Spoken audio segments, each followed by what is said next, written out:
अरहंत सिद्ध वितराग परमात्मा निर्ग्रंथ आप्तज्ञानी सद्गुरुदेव एवं आगम वाणी को भावमय वंदन नमन। कैसा होता है एक देवता का जीवन, सुना हमने पिछले वीडियो में, और यह भी जाना कि स्वर्ग में एक देवता का आयुष्य बहुत अधिक लंबा होता है। लेकिन चाहे कितना भी लंबा आयुष्य हो, हर चीज का एक न एक दिन अंत अवश्य आता है।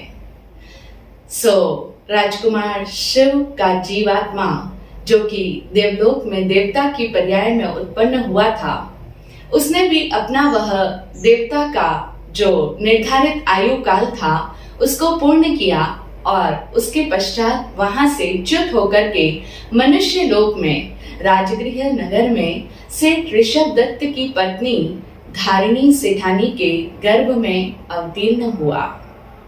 सेठानी धारिणी को उस समय में जम्बू वृक्ष का स्वप्न आया और उस स्वप्न को देख करके सेठानी हार्दिक प्रसन्नता की अनुभूति से भर गई। पुलकित होकर के वे उठी और अपने स्वामी सेठ ऋषभ दत्त के समीप जाकर के उनसे अपने सारे स्वप्न का हाल बताया और उस स्वप्न को देखते समय और देखने के पश्चात जो उनके हृदय में प्रसन्नता व्याप्त हो गई थी, उस अनुभूति को उन्होंने सेठ ऋषभ दत्त को कह सुनाया। सेठ भी यह सारी बात सुनकर के अत्यधिक प्रसन्न हुआ। उनके तो मानो खुशी का कोई पार ही नहीं रहा। सेठ ऋषभ दत्त के यहाँ पर लक्ष्मी की बहुत कृपा थी। उनके यहाँ पर लक्ष्मी की कोई कमी नहीं थी। लक्ष्मी आवश्यकता से भी अधिक मौजूद थी, यानी धन संपदा प्रचुर मात्रा में थी, परंतु सेठ का कोई उत्तराधिकारी नहीं था। यानी सेठ जी के जीवन में पुत्र का अभाव था और पुत्र के अभाव से उन्हें अपना जीवन सूना जान पड़ता था। सत्य ही तो है, कुटुंब जीवन में सरसता लाने वाला और आनंद भाव को बढ़ाने वाला, मन को आह्लादित करने वाला घर परिवार में पुत्र ही तो होता है। और फिर यदि किसी के पुत्र ना हो, घर में अथाह संपत्ति हो, अथाह धन वैभव हो, किंतु उसका भोग करने वाला पुत्र ना हो, तो फिर भला घर की भी क्या शोभा और भला लक्ष्मी की भी क्या शोभा रह जाती है। तो सेठ ऋषभ दत्त पुत्र के अभाव में मन ही मन बहुत दुखी रहा करते थे। लेकिन आज धारिणी के इस स्वप्न ने उनके भीतर एक नई आशा की किरण जगा दी थी। वे अत्यंत प्रसन्न होकर के धारिणी से कहने लगे, प्रिय, आज लगता है हमारी मनोकामना पूर्ण हो गई है।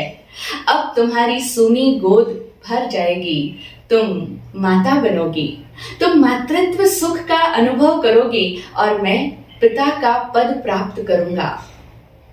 क्या शब्द कहे सेठ ऋषभ दत्त ने, तुम माता बनोगी, मातृत्व सुख का अनुभव करोगी और मैं पिता का पद प्राप्त करूंगा। माँ और पिता होना कोई मनोरंजन का विषय नहीं है। ये बहुत बड़ा जिम्मेदारी भरा दायित्वपूर्ण पद है। सचमुच पूर्व के लोग समझते थे कि जब एक लड़का या लड़की का विवाह हो जाता है और विवाह होने के पश्चात भी ठीक है, वे अपना बचकानापन कर सकते हैं, लेकिन जब वे माँ और पिता बनने वाले होते हैं, यानी जब एक बच्चा उनके जीवन में आता है, प्रवेश करता है, उस समय से ही अब उनके अंदर की मनोवृत्तियों में परिवर्तन आना ही चाहिए, क्योंकि अब वे एक बहुत बड़े उत्तरदायित्व वाले पद का भार संभालने वाले हैं। एक बहुत बड़ा पद है माँ बनना और पिता बनना। आत्मज्ञानी पूज्य श्री विराट गुरुदेव ने भी कहीं कहा था कि लड़की मरकर मम्मी बनी और लड़का मरकर डैड। जैसे हम मम्मी और पापा के लिए मम्मी बोलते हैं और हम जानते हैं कि मम्मीज किसको कहते हैं। मम्मीज यानी जो डेड बॉडीज हो जाती है, जो इजिप्ट में पिरामिड्स में जो मम्मीज हैं, तो वो मम्मी वर्ड मृत लोगों के लिए भी प्रयुक्त होता है।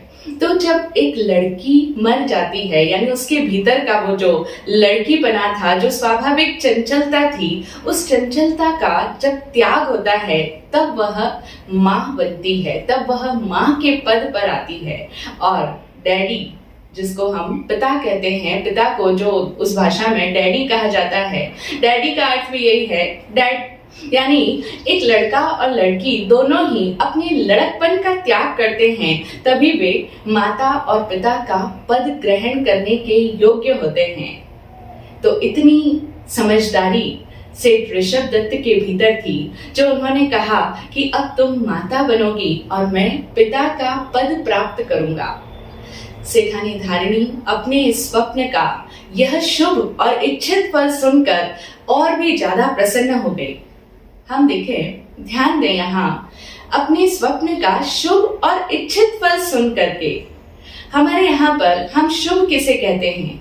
हमारी शुभ की परिभाषा क्या है? जो चीज हमारी इच्छा के अनुसार हो जाए उसे हम शुभ कहते हैं।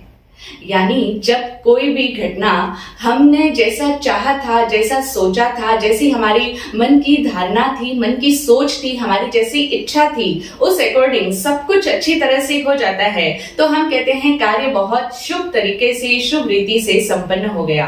अब चाहे वो कोई भी विवाह का कार्यक्रम हो, चाहे वो घर के मुहूर्त का कार्यक्रम हो, आप लोग आम बोलचाल की भाषा में उस कार्यक्रम को शुभ कहते हैं। जो आपकी इच्छा के अनुसार मनोवांछित तरीके से संपन्न हो जाए, वह कार्य शुभ रीति से संपन्न हुआ। और यदि इच्छित रूप से कोई कार्य पूरा ना हो पाए तो हम उसे अशुभ का नाम दे देते हैं, उसे हम अशुभ की श्रेणी में डाल देते हैं। कोई भी घटना जीवन में जो हमारी मन वांछित नहीं होती, जो हमारी मन इच्छित नहीं होती, मन चाही नहीं होती, वो हमारे लिए अशुभ कहलाती है। यह है हमारी शुभ और अशुभ की परिभाषा। तो सेठानी भी अपने स्वप्न का शुभ और इच्छित फल सुनकर के, ये शुभ और इच्छित दोनों एक साथ में जुड़े हैं, क्योंकि जो हमारा इच्छित होता है और वह पूर्ण हो जाता है तो वो हमारे लिए शुभ कहलाता है। ठीक इसी तरह से हम देखें ना, हम सही और गलत किसे कहते हैं? अब हमारी सही और गलत की डेफिनेशन क्या है?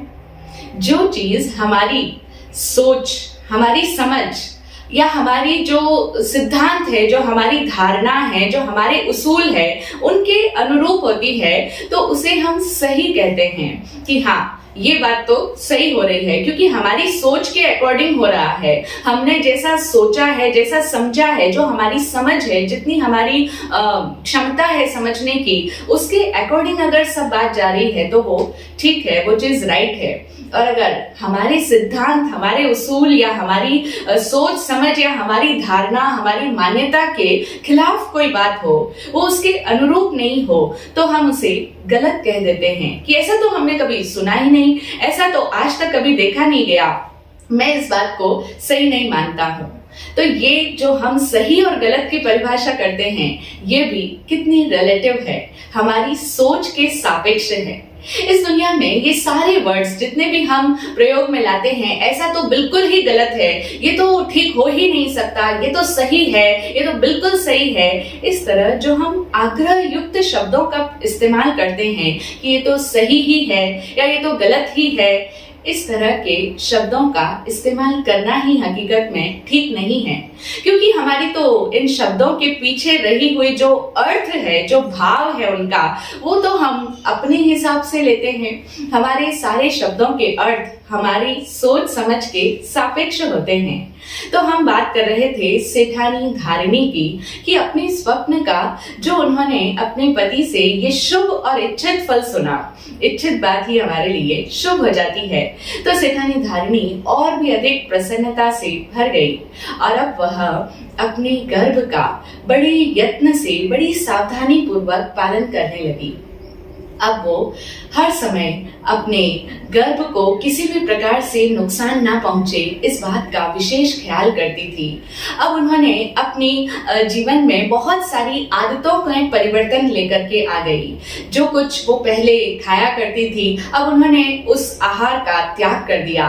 जैसे अब उन्होंने बहुत अधिक तीखा खाना खाना अथवा बहुत अधिक चरपरा मिर्च मसाले युक्त भोजन ग्रहण करना अथवा बहुत अधिक कड़वा कशैला या बहुत ज्यादा खट्टा या मीठा भोजन करना उन्होंने छोड़ दिया, त्याग कर दिया उन्होंने।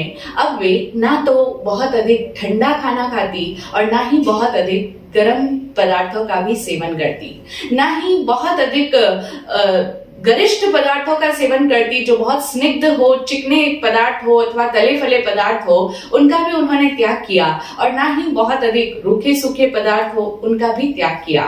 यानी अब वे बहुत ही संतुलित, परिमित और उनके गर्भ का पोषण करने वाला जो स्वास्थ्यप्रद आहार हो, ऐसा संतुलित आहार करना उन्होंने प्रारंभ कर दिया।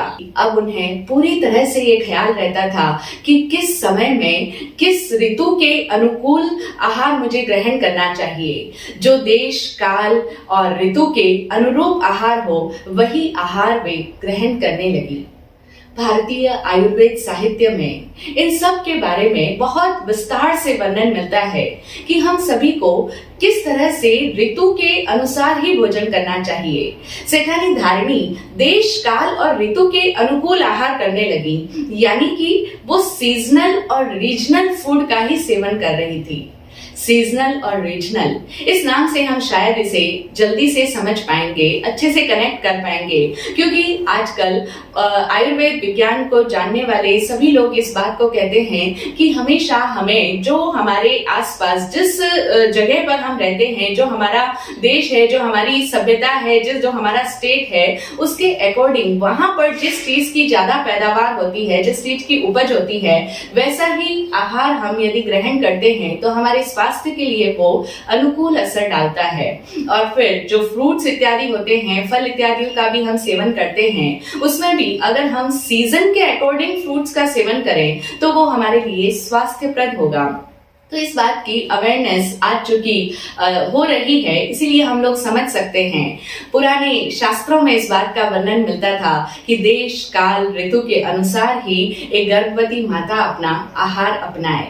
तो प्राचीन शास्त्र में, आयुर्वेद साहित्य में, भारतीय साहित्य में इस बात का बहुत गहराई से विचार किया गया है कि गर्भवती माता किस तरह से अपनी आहार विहार चर्या को अपनाए और गर्भवती माता किस ऋतु में कौन से पदार्थ का सेवन करे तो उनके लिए लाभप्रद होगा।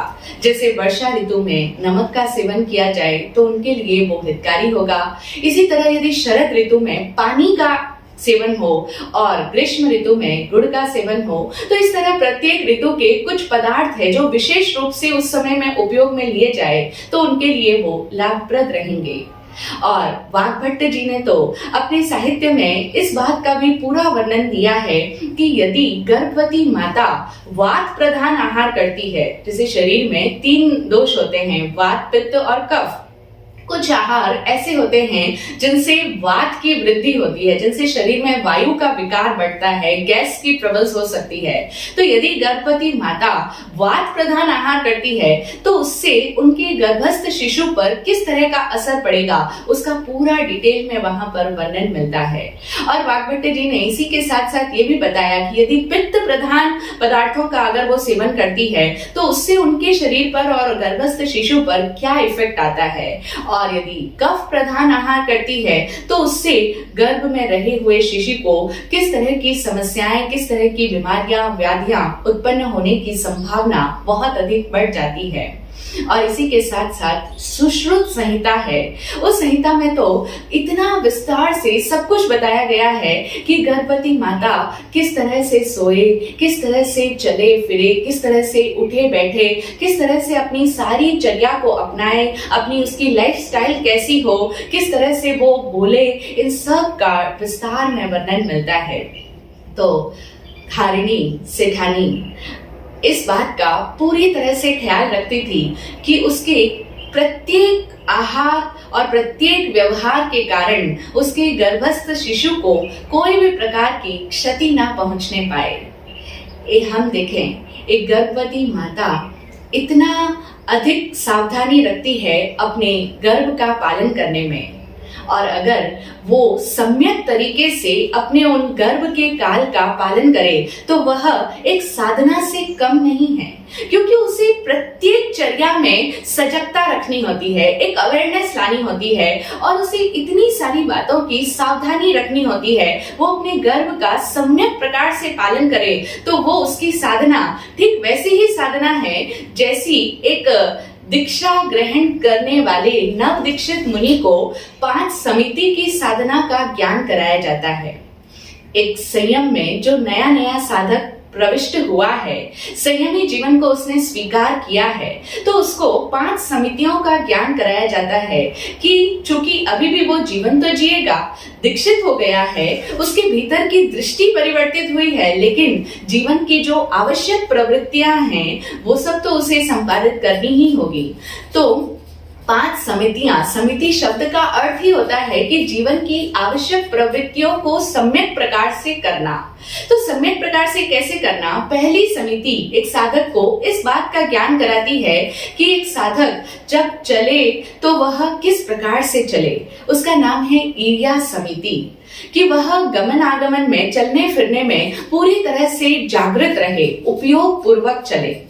इसी तरह से हमें गर्भवती माता के साथ में इसकी तुलना करें कि जब एक गर्भ का अच्छी तरह से पालन करने वाली माता, जब वो सही प्रकार से अगर साधना कर रही है, उस समय को साध रही है, अपने गर्भ का संस्कार कर रही है, गर्भ को सुसंस्कारों से पोषित करना चाहती है, तो वह भी प्रत्येक अपने चलने फिरने की क्रिया के समय, हर गमन की क्रिया के समय वह बड़ी ही सावधानी से धीरे धीरे चलती है। अपना हर कदम बड़े ही प्यार से, बड़े ही उपयोग से, ध्यान से उठाती है और रखती है। ये है एक साधक की ईर्या समिति और एक माता की साधना। दूसरी समिति बता दी जाती है साधक के लिए, भाषा समिति। साधक जब भी बोले तो वो भाषा समिति का प्रयोग करे, यानी वो इस बात का ख्याल करे कि उसके शब्द कहीं उसके किसी भी आवेग से प्रेरित होकर के तो नहीं आ रहे। ठीक इसी तरह से अब हम देखें, एक गर्भवती माता धारिणी सेठानी भी इस बात का ख्याल करती थी कि वह अब ना तो अत्यधिक हास परिहास करे और ना ही वो क्रोध आदि के आवेश से युक्त होकर के संभाषण करे। यानी अब वो बहुत ज्यादा गुस्से में आकर के अपने सेवकों को, अपने दास दासियों को अथवा किसी के भी साथ गुस्से में आकर के बातचीत नहीं करती है और ना ही बहुत अधिक वाचाल हो जाती है, बहुत अधिक हंसी मजाक कर रही है। वो बिल्कुल संतुलित भाषा का प्रयोग करती है, ठीक वैसे ही जैसा एक साधक उपयोग पूर्वक भाषा बोलता है। अब हम देखें तीसरी समिति साधक की, एषणा समिति, जो उसकी आहारचर्या से संबंधित है कि एक साधक किस प्रकार से आहार की खोज करे और किस प्रकार से आहार को ग्रहण करे। उसका भोजन बहुत उपयोग पूर्वक होना चाहिए, संतुलित होना चाहिए। ठीक इसी तरह से अभी हमने सुना कि गर्भवती माता भी अपनी भोजन की आदतों में भी पूरी तरह से बदलाव ले आती है। अब चाहे उसकी पसंद बहुत अधिक तीखा खाने की रही हो अथवा बहुत अधिक खट्टा या बहुत अधिक मीठा खाने की उसको पसंदगी रही हो, लेकिन फिर भी वो इस बात को अगर साधना कर रही है, अगर वो गर्भ का अच्छी तरह से पालन पोषण कर रही है, तो वह ध्यान रखेगी कि बहुत अधिक मात्रा में ना तो तीखा पदार्थ खाना है, ना अधिक खट्टा, ना अधिक मीठे का सेवन करना है। तो इस तरह से उसकी भी ये एषणा समिति ही है। और इसी के साथ साथ एक साधक की चौथी समिति आती है, आदान भंड मात्र निक्षेपणा समिति। यानी कोई भी वस्तु या कोई भी चीज उठाते समय और उसको वापस रखते समय, यानी कोई भी पदार्थ को ग्रहण करते समय और उसे वापस रखते हुए एक साधक उपयोग पूर्वक रहे, यानी वो अजागृति में उसके द्वारा कोई भी क्रिया संपादित ना होने पाए। इसी तरह से हम देखें, गर्भवती माता अपनी हर क्रियाकलाप में कोई भी वस्तु को उठाती है, रखती है, तो कितना आराम आराम से वो रखती है, हर बात को ग्रहण करती है, हर चीज को बहुत अच्छी तरह से अपने हाथों में संभालती है, पूरी तरह से वो भी होश पूर्वक रहती है। होश की साधना है। और पांचवी और अंतिम समिति होती है साधक की उच्चार पासवन खेल जल सिंगाण परिष्ठापनिका समिति। शॉर्ट में कहे तो कोई भी चीज विसर्जन करनी जब की जाती है, जब कोई भी चीज को छोड़ा जाता है, उसका त्याग होता है, तो उस समय भी साधक उसको हे दृष्टि से नहीं छोड़ता है कि ये तो वेस्ट मटेरियल है, वेस्ट पदार्थ है, ये तो घृणित है। ऐसी भावना एक साधक के भीतर न आए, इस बात की सजगता सिखाती है ये पांचवी समिति कि कोई भी वस्तु जो अब आपके उपयोग में नहीं आ रही है, अब वो वेस्ट मटेरियल है, तो अब आपको उन्हें छोड़ना है अथवा आपने उसका उपयोग कर लिया, उसका कार्य पूर्ण हो गया है। उसके पश्चात अगर आप उस चीज को वापस विसर्जित कर रहे हो, परख रहे हो, परिष्ठापित कर रहे हो, तो उसमें भी ना तो उसके प्रति कोई भी तरह की दुर्भावना हो, ना कोई भी दुर्बुद्धि हो, ना कोई भी हे बुद्धि हो, घृणा की बुद्धि हो, बल्कि उसे भी प्रेम पूर्वक यत्ना के साथ सावधानी पूर्वक प्रतिष्ठित कर दी जाए। इसी तरह से गर्भवती माता भी अपने हर गमन आगमन, बोलने चलने में अथवा कोई भी चीज उठाने धरने में और विसर्जन करने में भी पूरी तरह से उपयोग पूर्वक रहती है, होश पूर्वक रहने की वह साधना करती है। इतना ही नहीं, उसके मन में किस तरह के विचार चल रहे हैं, किस तरह के इमोशंस उसके भीतर आ रहे हैं, उस बात के प्रति भी उसे अवेयर होना होता है। ठीक वैसे ही जैसा एक साधक सतत जागृत रहता है कि मेरे मन में किस तरह के विचार चलते हैं, वो भी अपने मन में आने वाले विचारों के प्रति, अपने भीतर उठने वाले भावों के प्रति सदा सजग रहता है। यही तो एक साधक की साधना है। पांच समिति साधना एक साधक को सबसे पहले सिखाई जाती है, क्योंकि इन पांच समितियों में अगर एक साधक पांच समिति की ही साधना अगर ठीक प्रकार से कर ले, अपने जीवन में और कुछ भी ना करे, बस जो भी क्रिया वो कर रहा है उसमें उपयोग पूर्वक रहे, होश पूर्वक रहे, उसकी जागृति सदनी शुरू हो जाए, तो यह जागृति ही उसे अपने भीतर के आत्म तत्व से साक्षात्कार करवा देती है, क्योंकि अब वह बेहोश जीवन नहीं जी रहा है। तो हम यहाँ पर बात कर रहे हैं गर्भवती माता की।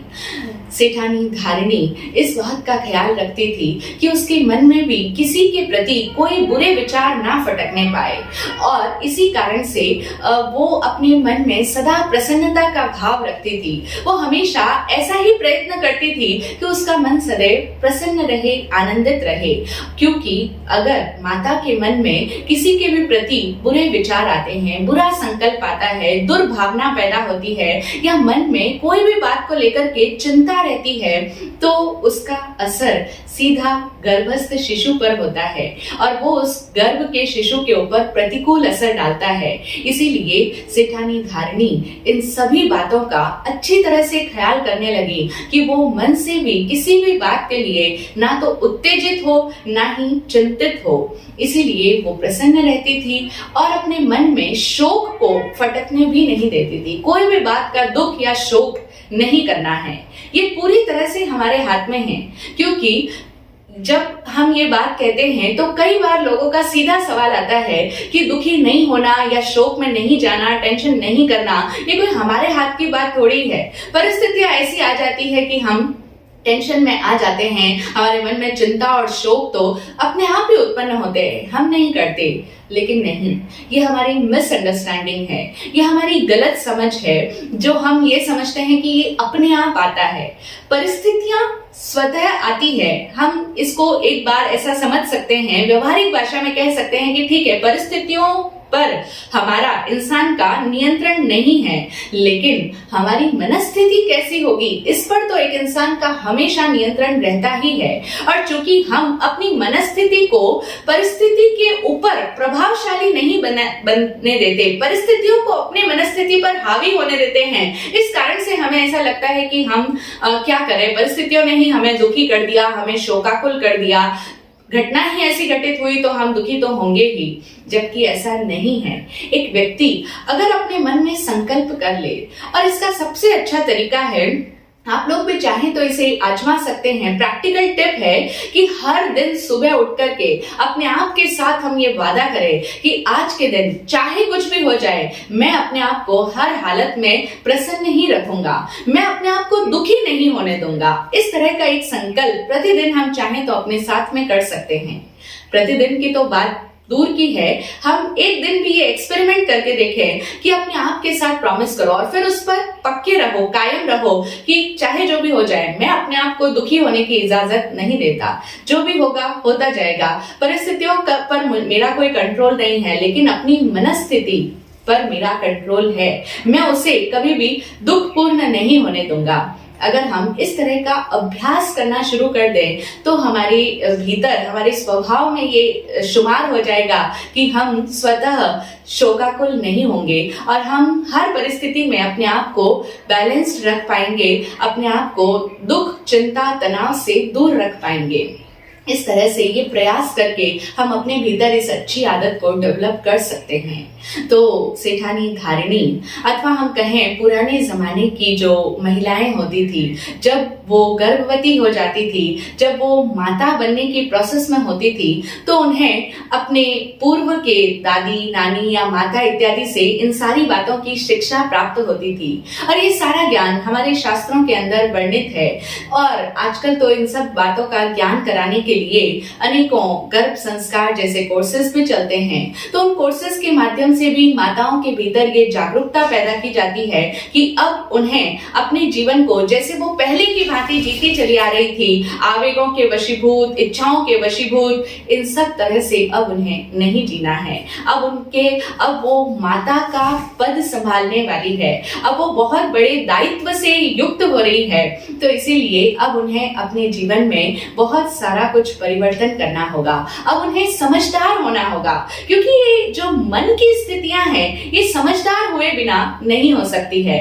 ठीक है, आहार में परिवर्तन तो एक व्यक्ति कर सकता है, वो बाहर की बात है, लेकिन वो भीतर में मोह से रहित हो जाए, आवेगों से रहित हो जाए, भीतर में वो शोक रहित हो, त्रास रहित हो। ये सारे शब्द मिलते हैं कि अब गर्भवती माता भय रहित, मोह रहित, त्रास रहित, शोक रहित, दुख रहित रहने लगी।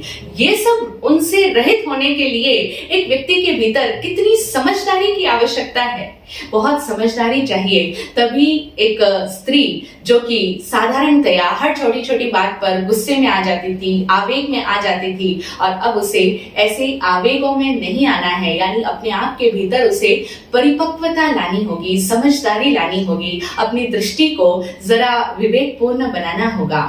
तो ये सारी की सारी शिक्षा एक गर्भवती माता को दी जाती रही है। सेठानी धारिणी इन सभी बातों का ख्याल करती हुई अपने 9, 9.5 जितना भी गर्भ का काल होता है, उस काल को पूर्ण करती है। और ये जो गर्भ काल पूर्ण होता है, उसके पश्चात सेठानी धारिणी प्रशस्त लक्षणों से युक्त एक सुंदर, सुडौल और तेजस्वी पुत्र को जन्म देती है। कल्प सूत्र इत्यादि में वर्णन मिलता है, जहां पर 24 तीर्थंकर भगवान की जीवन चरित्र का वर्णन मिलता है।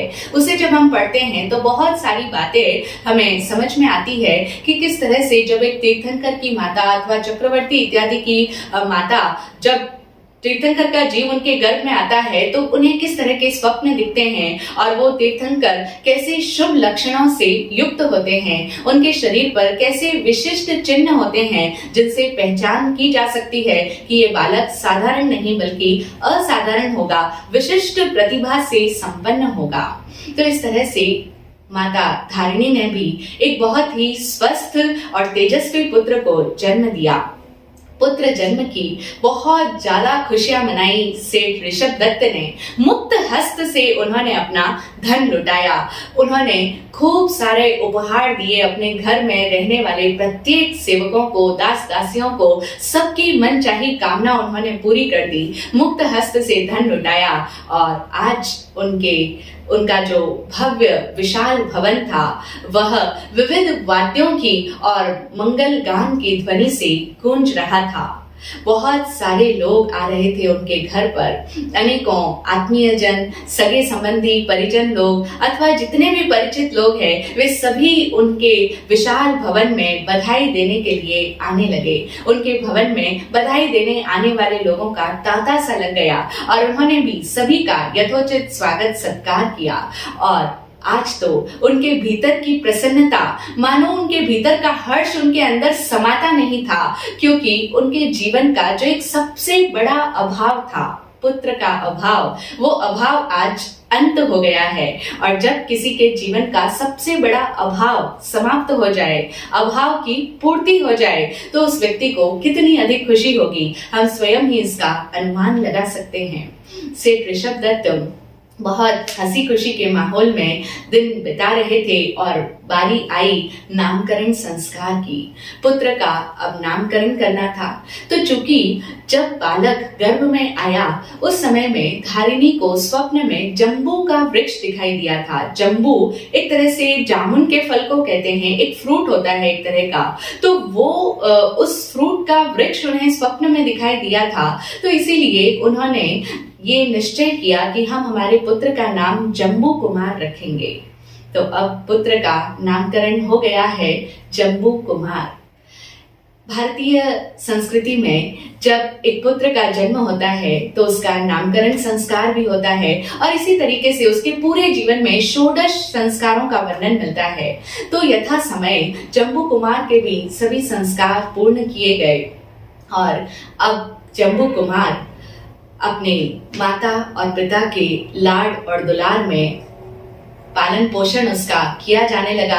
वो दिनों दिन बढ़ने लगा।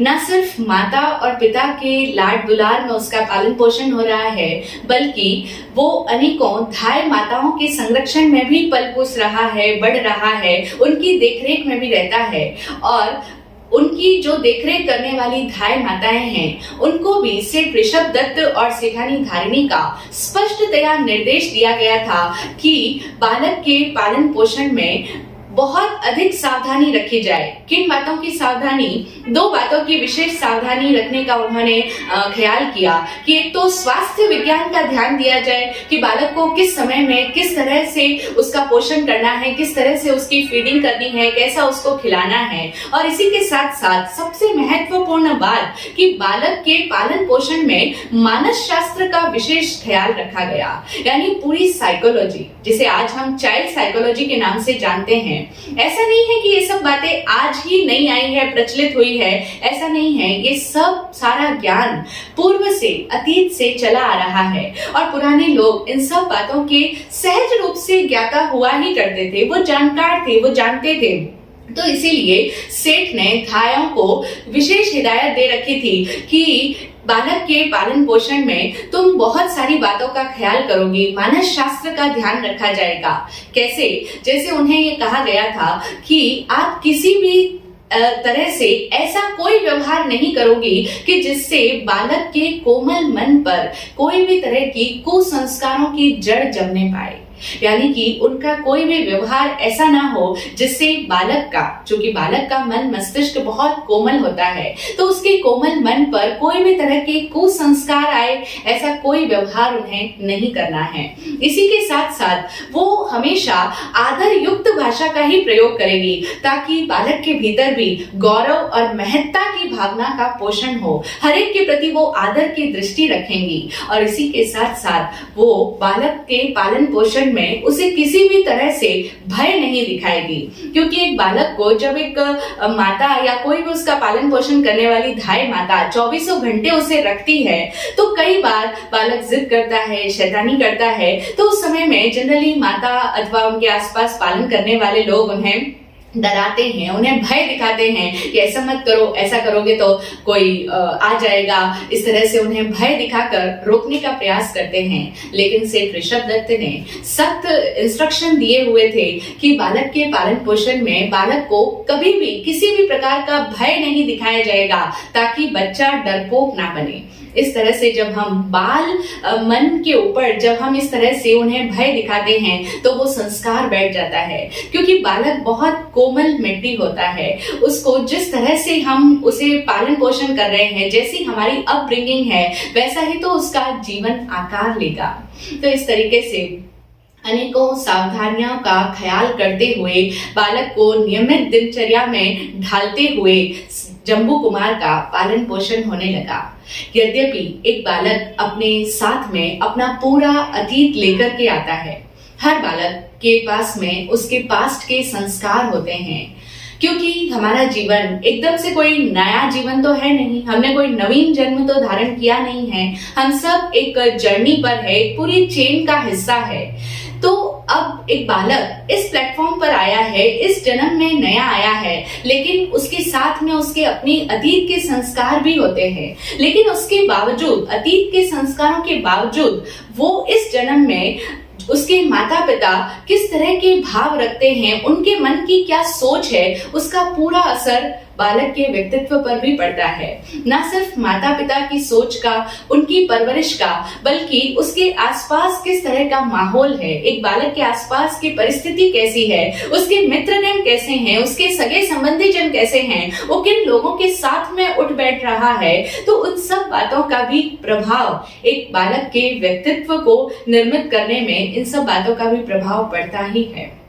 तो सेठ ऋषभ दत्त इन्हीं सब बातों का ख्याल करते जा रहे थे और अच्छे शुभ संस्कारों से सिंचित वातावरण में बालक का दिनों दिन बढ़ रहा था, पालन पोषण हो रहा था। और जम्बू कुमार द्वितीया के चंद्रमा की भांति देखते ही देखते 1 वर्ष का, 2 वर्ष का, 5 वर्ष का और 7 वर्ष का हो गया।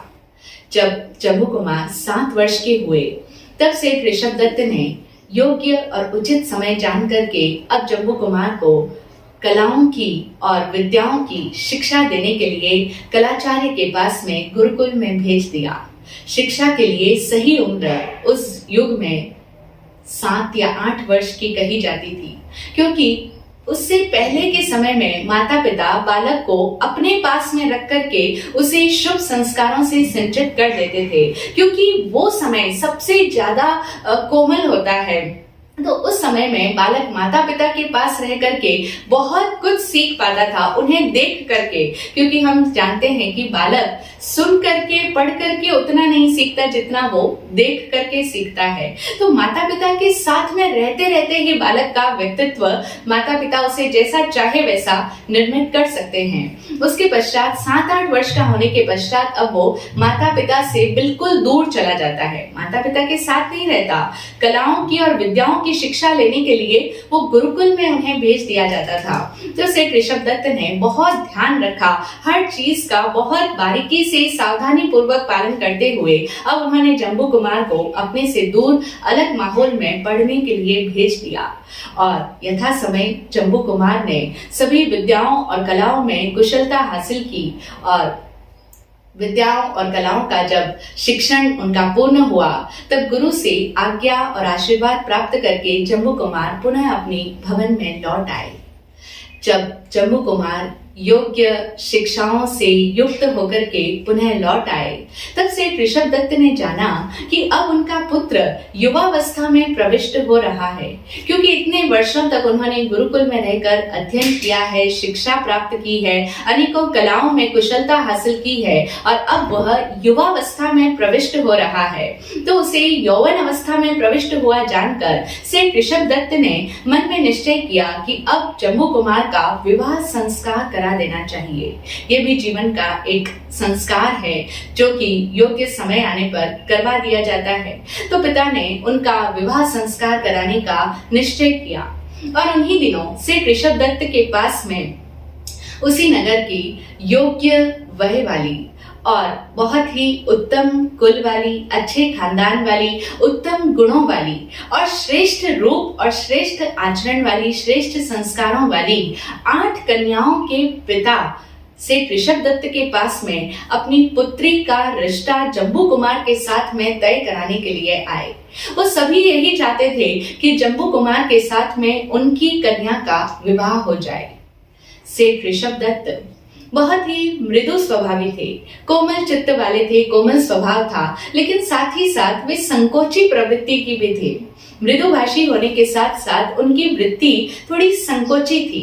तो अपने इस संकोची स्वभाव के कारण जब उनके पास में 8 कन्याओं के पिता आए जम्बू कुमार के साथ में रिश्ता पक्का करने के लिए, तो वे किसी एक कन्या के पिता को हाँ और शेष को ना नहीं कह सके, क्योंकि उनके भीतर वे इस प्रकार से स्पष्टतया किसी को ना कहने में अपने आप को अक्षम पा रहे थे। एक को स्वीकार और शेष को अस्वीकार नहीं कर पा पाए और उन्होंने 8 कन्याओं के पिताओं को स्वीकृति दे दी। इस तरह से अब चूंकि वो समय भी था जहां बहुपत्नी प्रथा साधारण बात थी, प्रचलित थी, तो सेठ ऋषभदत्त यद्यपि चाहते तो थे कि अपने पुत्र का विवाह एक ही योग्य, सुशील, संस्कारी, समान कुलशील, वय गुणों वाली कन्या के साथ में किया जाए, लेकिन फिर भी जैसी होनहार होती है वैसा ही हो जाता है। तो वे किसी को अस्वीकार नहीं कर सके, ना नहीं कह सके, और अब उनका पाणी ग्रहण संस्कार 8 कन्याओं के साथ में तय कर दिया गया। यानी कि 8 कन्याओं के साथ में जम्बू कुमार का विवाह निश्चित हो गया, एक तरह से वाग्दान हो गया है। और अब हम जानते हैं कि जब बात पक्की हो जाती है रिश्ते की, तो उसके पश्चात घर परिवार में खुशियों की शहनाइयां गूंज उठती है। यानी अब धूमधाम से विवाह की तैयारियां जोरों शोरों से सेठ ऋषभदत्त के भव्य आलीशान महल के अंदर होने लगी। अब जम्बू कुमार के विवाह की तैयारियां चल रही है, लेकिन जम्बू कुमार के जीवन का ये जो एक बहुत महत्वपूर्ण टाइम होता है, हर एक बच्चे के जीवन में जब उसका विवाह होता है तो वो उसके जीवन का एक टर्निंग पॉइंट होता है, क्योंकि अब वो जैसा पहले पूर्ववत जीवन अब वो नहीं जी सकता है, परिवर्तन तो आता ही है। तो ये जीवन का जो एक बहुत ही कोमल और टर्निंग पॉइंट होता है, सचमुच जम्बू कुमार के जीवन का वो एक बहुत बड़ा अद्भुत ट्रांसफॉर्मेशन का टाइम बन गया। इतना बड़ा लाइफ चेंजिंग, पूरी लाइफ को टर्न करने वाला पॉइंट बन जाता है वो विवाह का समय। कैसे उनका पूरा जीवन रूपांतरित हो पाता है, सुनते हैं उसको हम आगे आने वाले एपिसोड्स में। आज इतना ही। जय हो, जय हो, जय हो।